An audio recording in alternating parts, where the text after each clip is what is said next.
ঢাকা বিশ্ববিদ্যালয়ের 2025-26 শিক্ষাবর্ষের ব্যবসায় শিক্ষা ইউনিটের ভর্তি পরীক্ষা অনুষ্ঠিত হলো আজ। কেন্দ্র পরিদর্শনে এসে ঢাবির ভিসি অধ্যাপক ডক্টর নিয়াজ আহমেদ খান বলেন, শিক্ষার্থীদের সুবিধার কথা বিবেচনা করে কেন্দ্রগুলো সারা দেশে বিকেন্দ্রীকরণ করা হয়েছে। এবারের ভর্তি পরীক্ষা নিয়ে বড় কোনো অভিযোগ ছিল না।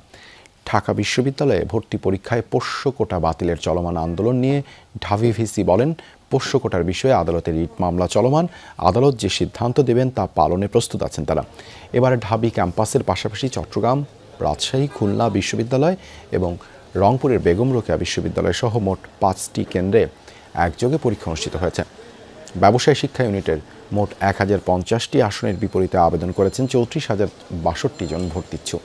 আসন বন্টন অনুযায়ী ব্যবসায় শিক্ষা থেকে 930 জন, বিজ্ঞান শাখা থেকে 95 জন এবং মানবিক শাখা থেকে 25 জন শিক্ষার্থী ভর্তি হওয়ার সুযোগ পাবেন। এবার প্রতি আসনে ভর্তিচ্ছুর সংখ্যা 32 জনের বেশি।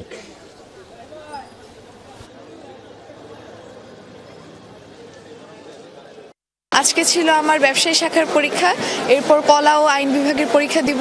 মোটামুটি কোশ্চেন ভালোই ছিল, ইংলিশটা একটু টাফ ছিল। প্রশ্নের প্যাটার্ন মোটামুটি ভালো ছিল, এতটা ইজি ছিল এরকমও না বা এতটা হার্ড ছিল এরকমও না। কিউ আমার প্রস্তুতি অনুযায়ী হ্যাঁ চলে, এভারেজ। অ্যাকাউন্টিংটা একটু হার্ড হয়েছে, অ্যাকাউন্টিং রিটেনও হার্ড হয়েছে, আবার এমসিকিউটাও হার্ড হয়েছে। প্রতিটি আসনের জন্য আমাদের প্রায় 33 জন শিক্ষার্থী প্রতিযোগিতা করছে। এটি খুবই কঠিন একটি প্রতিযোগিতা।